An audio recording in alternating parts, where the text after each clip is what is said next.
Layer বা broiler মুরগি হঠাৎ খাওয়া বন্ধ করে দিলে তাদের শরীর দুর্বল হয়ে যায়, উৎপাদন কমে যায়, এমনকি মুরগির মৃত্যু পর্যন্ত হতে পারে। তো প্রিয় দর্শক, আজকের ভিডিওতে ধাপে ধাপে জানাবো লেয়ার মুরগি হঠাৎ খাওয়া বন্ধ করে দিলে আপনি কি করবেন। তো সম্পূর্ণ ভিডিওটি দেখুন। প্রথমে বুঝতে হবে কেন মুরগি খাবার বন্ধ করছে। সাধারণত 5টা বড় কারণ থাকে। 1. তাপমাত্রার সমস্যা। খামারে বেশি গরম বা ঠান্ডা থাকলে মুরগি খাওয়া বন্ধ করে দেয়।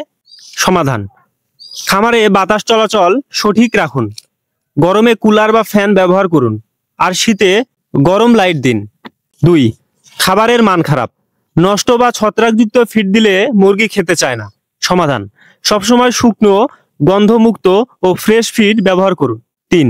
রোগ বা ইনফেকশন, যেমন কলেরা, রানীক্ষেত, নিউক্যাসল বা ওয়ার্ম হলে মুরগি খাওয়া বন্ধ করে দেয়। সমাধান: অসুস্থ মুরগিকে আলাদা করুন, পোল্ট্রি চিকিৎসকের পরামর্শে ওষুধ দিন। 4. হঠাৎ খাবার বা পরিবেশ পরিবর্তন। হঠাৎ ফিড কোম্পানি বদলে দিলে বা আলো আঁধারির পরিবর্তন হলে খাওয়া বন্ধ হতে পারে। সমাধান: নতুন ফিড ধীরে ধীরে মিশিয়ে দিন, যাতে মুরগি অভ্যস্ত হতে পারে।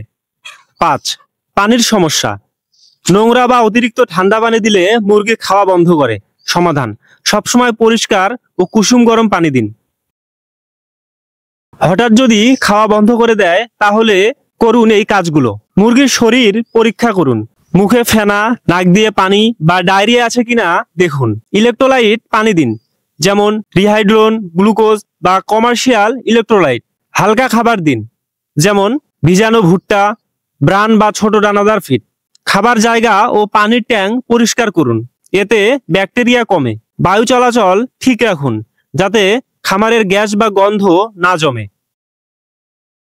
খামারের তাপমাত্রা 25 থেকে 30 ডিগ্রি সেলসিয়াসের মধ্যে রাখুন। প্রতিদিন সকালে খামারে ঢুকে মুরগির আচরণ দেখুন। মাসে অন্তত একবার কৃমিনাশক দিন। ফিডে পর্যাপ্ত ক্যালসিয়াম, ভিটামিন ও মিনারেল মিশ্রণ ব্যবহার করুন। পানিতে সপ্তাহে একদিন ভিটামিন মিনারেল টনিক দিন। এগুলো নিয়মিত করলে মুরগির খাওয়ার আগ্রহ বাড়বে, ডিম উৎপাদন ঠিক থাকবে এবং খামারে ক্ষতি কমবে। কি ভাই, মুরগি ঠিক মতো খাচ্ছে? হ্যাঁ ভাই, মুরগি ঠিকভাবে খাচ্ছে। আচ্ছা ভাই, ঠিক আছে। তো প্রিয় দর্শক, আমাদের এই কথাগুলো যদি আপনি অনুসরণ করতে পারেন তাহলে ইনশাল্লাহ আপনি ওই সমস্যা কাটিয়ে উঠতে পারবেন।